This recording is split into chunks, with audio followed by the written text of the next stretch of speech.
Elizabeth Olsen is an entertainment powerhouse, but getting there has taken grit and determination. From her fame-adjacent childhood to the recurring nightmares she suffers from today, here's some of what you don't know about the woman behind the Scarlet Witch. After growing up watching the way her older twin sisters, Mary-Kate and Ashley, were treated by the press, it's no wonder Elizabeth Olsen wasn't sure about being an actor. In January 2021, she explained that part of her childhood on the podcast Table Manners with Jesse and Lenny Ware, saying, "The paparazzi part was the strange part because they follow you, and so as a child that's very scary. But there were good and bad things about growing up Olsen, including the unofficial preparation it gave Elizabeth for being in the spotlight."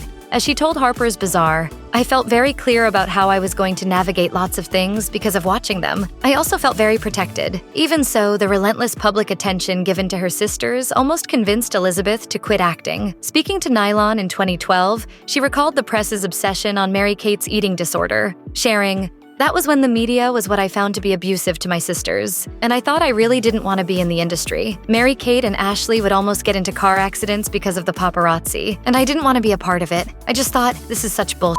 Fortunately, she stuck with it. You got it, dude.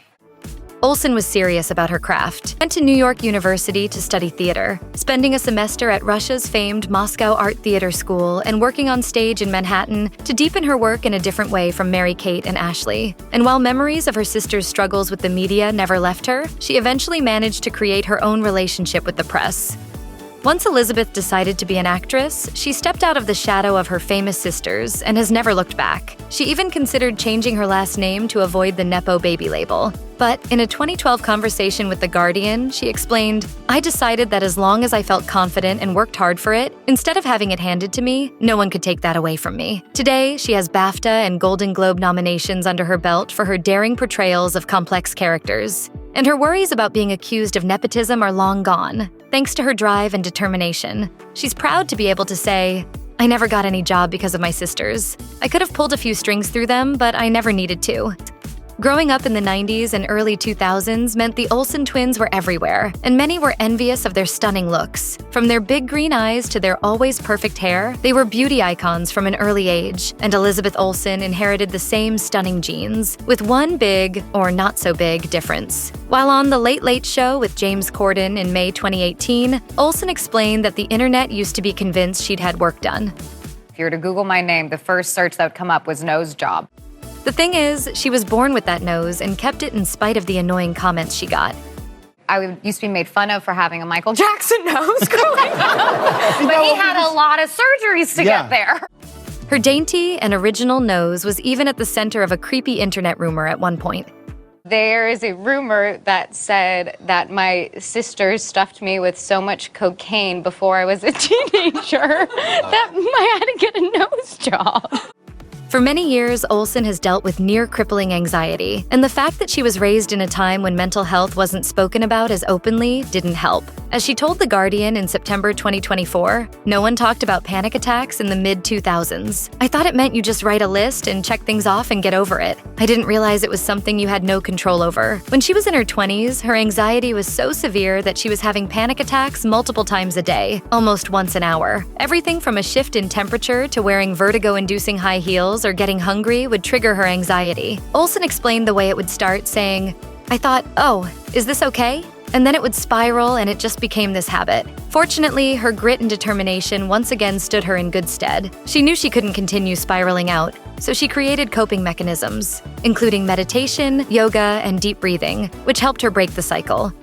I just learned a bunch of brain tricks from friends who actually went to a neuropsychiatrist. Olsen also has recurring nightmares, and one can't draw on coping mechanisms when you're asleep. The relentless gun violence in America in recent years has crept into her subconscious to the point where she lives it in her dreams. As she told The Guardian, "I've died in a lot of dreams. I've been shot in the head and killed, and it's like, now I have cold blood rushing down my head and it's darkness." Again, Olsen faced her issue head-on. In 2019, she married musician Robbie Arnett, who's also lived with anxiety from an early age. Together, they created a children's book series to help other youngsters like themselves. And in June of 2022, Hattie Harmony, Worry Detective, was published. She helps her friends at school identify their feelings, and then she has a toolkit, and she gives them tools to help. In an interview with People, Arnett explained, "Lizzie and I both wanted a Hattie when we were younger." Olsen's incredible performance in Sean Durkin's 2011 Martha Marcy May Marlene put her on the map, and pretty soon she was in demand. Over the next couple years, she made a handful of indie films, including Silent House, Liberal Arts, and Very Good Girls, but it quickly became clear to her that she was becoming typecast. She tended to play smaller, emotional characters, and while she craved bigger roles, she was hesitant to go for them. During an interview with the New York Times in May 2022, she confessed, "That looked scary to me, that kind of pressure." Eventually, Olsen asked her agent why she wasn't being considered for other types of projects. The agent's reply was straight to the point. For whatever reason, the powers that be didn't think she wanted those kinds of parts. Olsen overcame her concerns in a big way in 2014, when she signed on to the MCU as the Scarlet Witch. Olsen's career skyrocketed after she signed on with Marvel. She played Wanda Maximoff in 6 movies and, of course, WandaVision, over the course of nearly a decade. Her emotionally complex work, even in the guise of a superhero, established her as an actor with serious range. However, Olsen's commitment to the MCU also meant that she had to turn down other roles that could have altered the course of her career, including one that broke her heart, Yorgos Lanthimos' 2015 film, The Lobster. Despite the fact that Olsen knew her role in the MCU was safe, a rare case of entertainment industry job security, she began to miss the artistic projects she was initially known for. During a May 2022 interview with the New York Times, she remarked, "I started to feel frustrated. I had this job security, but I was losing these pieces that I felt were more part of my being." Now, an MCU veteran, Olsen took a moment on a 2023 episode of the Happy Sad Confused podcast to advise other actors considering signing on to the franchise, saying, "Just give them one project. You now have more creative controls for the next one." From her first appearance in 2014's Captain America: The Winter Soldier to 2022's Doctor Strange in the Multiverse of Madness, the Scarlet Witch has had quite the arc. Her power is to tap into the mystic powers of the universe, creating reality-disrupting chaos. While many Marvel fans likely approve of the ups and downs of Wanda Maximoff over the years, Olsen seems a little more critical. In speaking with Harper's Bazaar in April 2023, she was asked about her thoughts on the decision to villainize her character. She started out as a villain. Olsen went on to subtly sidestep a direct answer, saying, "I'm really proud of the fact that we've done so much already. If the whole thing were to collapse today, I would feel proud of what we've built, and I think we entertain the fans." She was a little more candid in September 2024 while chatting with FM 104 as she pointed out her dissatisfaction with the more recent direction of her character, saying, "When I started, I was used well in Age of Ultron, and then I think people didn't know what to do with me for a second there. If there's a good way to use her, I'm always happy to come back." I don't need you to tell me who I am. That statement made it pretty clear that Olsen is ready to walk away from the MCU for now. After all, she has other things she wants to pursue. She said as much later that month at the Toronto Film Festival, admitting, "I've reached a point in my career where I'm looking to act in films that make you think."